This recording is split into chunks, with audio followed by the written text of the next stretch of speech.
Hello friends, आज हम लोग फ्रीडम मूवमेंट के सीक्वेंस में जो दूसरा चैप्टर है वो है लॉर्ड रिपन से रिलेटेड। इससे पहले हम लोगों ने रिएक्शनरी पॉलिसीज़ ऑफ लिप्टन देखा था और कैसे उसने इंडियन पॉपुलेशन के अंदर, भारत के लोगों के अंदर क्या है, एक गुस्सा, रोष, आक्रोश और डिसेंट पैदा किया था ब्रिटिश हुकूमत के ख़िलाफ़। दूसरी तरफ 1880 में लॉर्ड रिपन भारत के नए वाइसरॉय गवर्नर जनरल बनकर आएंगे और इनका टेनियर 84 तक रहेगा। 1880 to 84 हम देखते हैं कि भारत में एक नए गवर्नर जनरल बनकर आते हैं जो कि एक लिबरल एटीट्यूड के गवर्नर जनरल है। जो प्राइम मिनिस्टर है ब्रिटेन के इस समय ग्लैडस्टोन है, वो खुद भी एक लिबरल विचारधारा से बिलोंग करते हैं और जेन्युइनली मानते हैं कि जो कॉलोनीज़ है वहाँ के लोगों का डेवलपमेंट होना चाहिए, वहाँ पे प्रोग्रेस होनी चाहिए। वैसे ही कॉन्टेक्स्ट में 1880s में लॉर्ड रिपन इंडिया में गवर्नर जनरल वाइसरॉय बनकर आते हैं और उनकी जो पॉलिसीज़ थी उन्होंने एक पॉजिटिव सेंटिमेंट क्रिएट किया भारत के लोगों के बीच। भारत के लोग काफ़ी उनको पसंद करने लगे। लेकिन फिर हम ये देखेंगे कि 1884 में एक कंट्रोवर्सी, 1883-84 में जब इल्बर्ट बिल को लाया गया तो इल्बर्ट बिल कंट्रोवर्सी ने जो फसाड था, मुखौटा था ब्रिटिश हुकूमत का, उसको स्पष्ट कर दिया और फिर ब्रिटिश कॉलोनियल पावर की जो असल हकीकत थी वो सामने आ जाती है और इससे जो भारतीय हैं, जो इंडियंस हैं, उनका मोह भंग होने लगा। हालांकि लॉर्ड रिपन ने बाद में खुद रिज़ाइन कर दिया है, लेकिन यहाँ पे रिपन के पर्सनल एफर्ट के बावजूद भी ओवरऑल जो कॉलोनियल स्ट्रक्चर है उसके माइंडसेट के बारे में हमें पता चलता है कि कैसे अंग्रेजी हुकूमत जो रंग भेद की नीति है, पॉलिसी ऑफ एपर्टाइड, उसको फॉलो करती है। इस चीज़ को पूरी तरीके से उजागर कर दिया है। तो आइए हम लोग आज बात करेंगे लॉर्ड रिपन के बारे में। लॉर्ड रिपन ने कई सारे प्रोग्रेसिव स्टेप्स उठाए थे, एक एक करके हम लोग उनकी चर्चा करें। सबसे पहले उन्होंने सेंसस के काम को पूरा कराया। ऑल इंडिया सेंसस 1881 में पूरे भारत में इन्होंने जो सेंसस का काम है, जनगणना का काम है, वो पूरा कराया।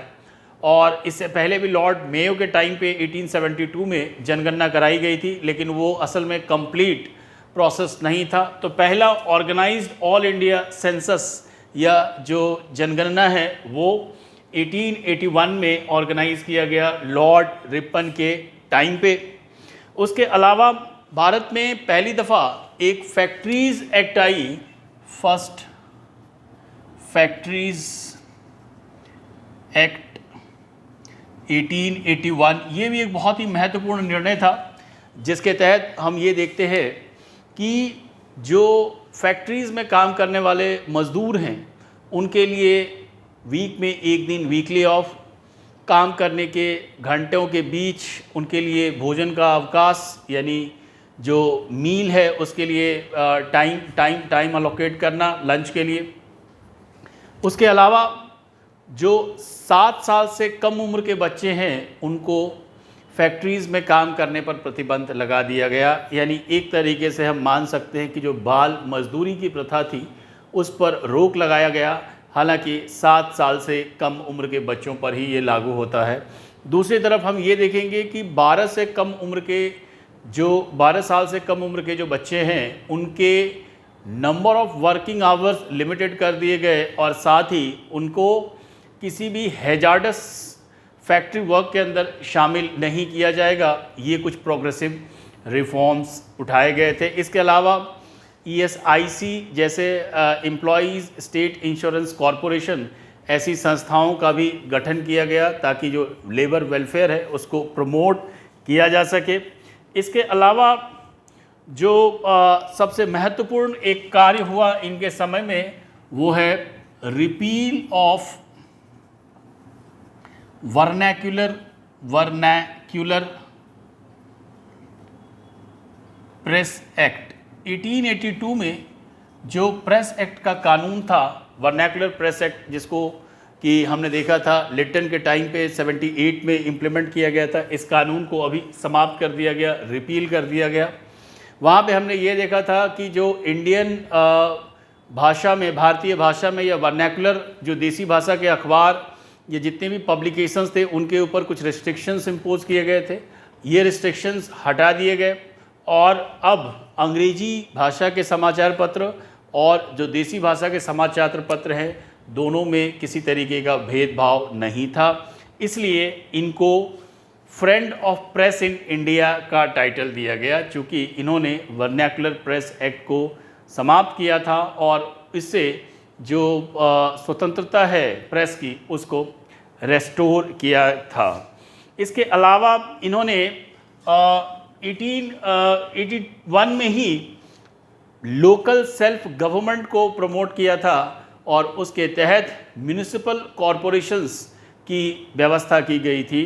तो जो पहला लोकल सेल्फ गवर्नमेंट का प्रयास था वो लोकल सेल्फ गवर्नमेंट ये 1882 में आया था और इसके तहत म्यूनिसिपल कॉरपोरेशंस को इस्टेब्लिश किया गया था। ये एक बड़ा कदम था एडमिनिस्ट्रेटिव डिसेंट्रलाइजेशन के दिशा में और खुद रिपन ने कहा कि ये सिर्फ गवर्नेंस के पॉइंट ऑफ व्यू से इम्पॉर्टेंट नहीं है बल्कि एक पॉलिटिकल अवेयरनेस भी क्रिएट करेंगे डिस्ट्रिक्ट लेवल पे, म्यूनिसिपल लेवल पे, टाउन्स के लेवल पे, और इसलिए भी ये कानून क्या है काफ़ी महत्वपूर्ण था। इनके समय में 1882 में ही इन्होंने एक फाइनेंशियल डिसेंट्रलाइजेशन की पॉलिसी को अडॉप्ट किया था। फाइनेंशियल डिसेंट्रलाइजेशन की पॉलिसी को अडॉप्ट किया था 1882 में, जिसके तहत जो रेवेन्यू के सोर्सेज हैं उनको 3 हेड में डिवाइड किया गया, imperial revenue, provincial revenue and divided revenue. कहने का मतलब ये है कि फाइनेंशियल डिसेंट्रलाइजेशन के पॉलिसी के तहत उन्होंने जो प्रोविंसेस हैं उनके रेवेन्यू सोर्सेज को स्ट्रेंथन करने की कोशिश की गई थी। हालांकि जो स्टेट के प्रोविंसेस के रेवेन्यू थे हमेशा कंस्ट्रेंड होते थे, इसीलिए जो डिवाइडेड रेवेन्यू है वहाँ पे सेंट्रल या जो सेंट्रल गवर्नमेंट के पास जो रेवेन्यू आती थी उसमें से कुछ हिस्सा उन्होंने प्रोविंसेस को भी देना शुरू किया था। इसके अलावा एक बड़ा जो इनका कदम है वो है रेंडिशन ऑफ मैसूर। मैसूर की कहानी थोड़ा समझ लीजिए। मैसूर को 1831 में लॉर्ड विलियम बेंटिक ने ब्रिटिश रूल के अंदर क्या एनेक्स कर लिया था और कारण ये बताया गया था कि मैसूर के अंदर मैल गवर्नेंस था, मिस एडमिनिस्ट्रेशन था। हालांकि बाद में ये पता चला कि मिस गवर्नेंस का जो रिपोर्ट सबमिट किया गया था वो एक एग्जैजरेटेड रिपोर्ट था, लेकिन चूंकि कंपनी का शासन था इसलिए कंपनी ने अपने इस डिसीजन को रिवोक नहीं किया था। लेकिन रिपन ये मानते हैं कि ये मॉरली गलत था, इसीलिए उन्होंने वापस से मैसूर को वोडियार फैमिली के हवाले कर दिया था और वहाँ पे जो वोडियार डायनेस्टी के ही एक किंग अपॉइंट किया गया था और इस तरीके से मैसूर का जो सत्ता है उनके हवाले कर दिया गया था। इसके अलावा 1882 में ही एजुकेशनल रिफॉर्म के तहत इन्होंने हंटर कमीशन का गठन किया था। एजुकेशनल रिफॉर्म के तहत इन्होंने 1882 में ही हंटर कमीशन, या ध्यान दीजिएगा ये हंटर कमीशन है, एक हंटर कमेटी भी है जो 1919 में आएगा, जालियांवाला बाग मैसेकर के उसके इन्वेस्टिगेशन के लिए आता है। यहाँ पे हंटर कमीशन है और ये एजुकेशनल रिफॉर्म से रिलेटेड है। ये 1854 में जो वुड्स डिस्पैच आया था उसके तहत किस तरीके के फर्दर एजुकेशनल रिफॉर्म्स किए जाने चाहिए उसके लिए ये एजुकेशनल रिफॉर्म कमीशन था जिसका नाम था हंटर कमीशन। अब हम लोग उस बिल के बारे में जिक्र करते हैं जिन्होंने कि अंग्रेजी शासन के जो असली चेहरा था उसको सामने से उजागर कर दिया। दोस्तों, ये है इल्बर्ट बिल कंट्रोवर्सी। इसे ध्यान से समझिए। ये है Ilbert ILBERT Ilbert bill controversy.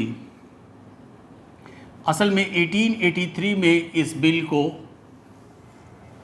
Introduce किया गया था Indian legislative assembly, central legislative assembly के तहत। और यहाँ पे जुडिशियल सिस्टम के अंदर जो एक डिस्क्रिपेंसी थी उसको रिमूव करने की कोशिश की गई थी।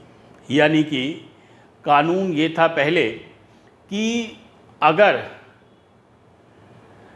कोई मैटर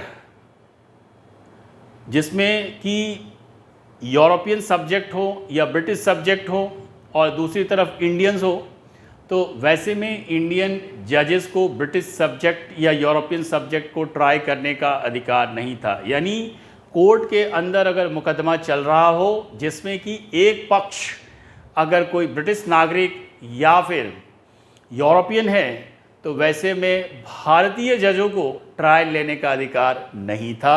उसमें सिर्फ या तो यूरोपियंस या फिर ब्रिटिश जजेस ही ट्रायल ले सकते थे। इस डिस्क्रिपेंसी को दूर करने के लिए इल्बर्ट बिल प्रपोज किया गया और इसमें कोशिश ये की गई कि जो इंडियन जजेस हैं वो भी यूरोपियंस का ट्रायल कर सकते हैं कोर्ट के अंदर। लेकिन जो यूरोपियंस हैं उन्होंने इस बात को लेकर एक कैंपेन स्टार्ट किया, नेगेटिव कैंपेन स्टार्ट किया था और उन्होंने क्वीन विक्टोरिया तक इसकी शिकायत की। इवन जो क्वीन विक्टोरिया थी, she was also not very impressed with this development. तो फाइनली प्रेशर में आकर इस बिल को डाइल्यूट करना पड़ा, इल्बर्ट बिल कंट्रोवर्सी को।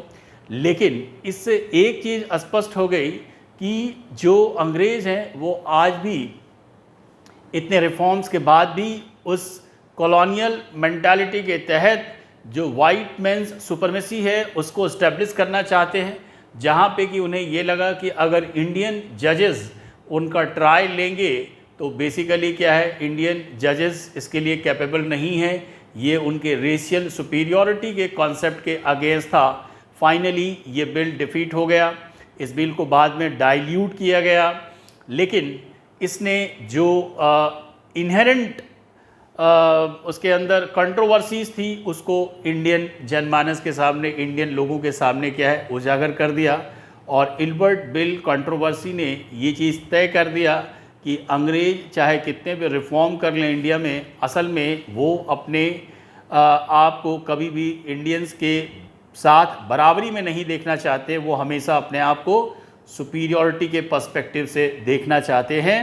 और इसके बाद कुछ और मुद्दों पर विवाद होने की वजह से 1884 में रिपन ने रिज़ाइन कर दिया था और रिज़ाइन करके वो वापस चले गए थे। हालांकि उनका टेनियर अभी पूरा भी नहीं हुआ था। तो लॉर्ड रिपन के टेनियर को एक अच्छे वाइस रॉय और गवर्नर जनरल के टेनियर के तौर पर इंडियन हिस्टोरियंस भी मानते हैं कि उनका टेनियर अच्छा था। उसी तौर पर हम उन्हें याद करते हैं। लेकिन जो इल्बर्ट बिल कंट्रोवर्सी थी उसने जो ब्रिटिश रूल का जो एक इनहेरेंट फीचर था वो उजागर कर दिया था और इससे आने वाले समय में जो नेशनल मूवमेंट था उसको काफ़ी बल मिला। अब दोस्तों, जो अगली कड़ी होगी उसमें इंडियन नेशनल कांग्रेस का फाउंडेशन हम लोग देखेंगे कि किस पर्सपेक्टिव में हुआ और कैसे इंडियन नेशनल कांग्रेस अपने फाउंडेशन के बाद शुरुआती दौर में पहले लड़खड़ाती है और धीरे धीरे 1904-05 तक जाकर वो जब एक्सट्रीमिस्ट उसके ऊपर अपना ग्रिप इस्टेब्लिश करते हैं तो वहाँ से फ्रीडम मूवमेंट को क्या है, एक नई दिशा मिलने लगती है। तो आज हम लोग अपना वीडियो यहीं तक रखेंगे। आप इसे प्लीज़ लाइक करिए, शेयर करिए और चैनल को सब्सक्राइब करिए। Thank you.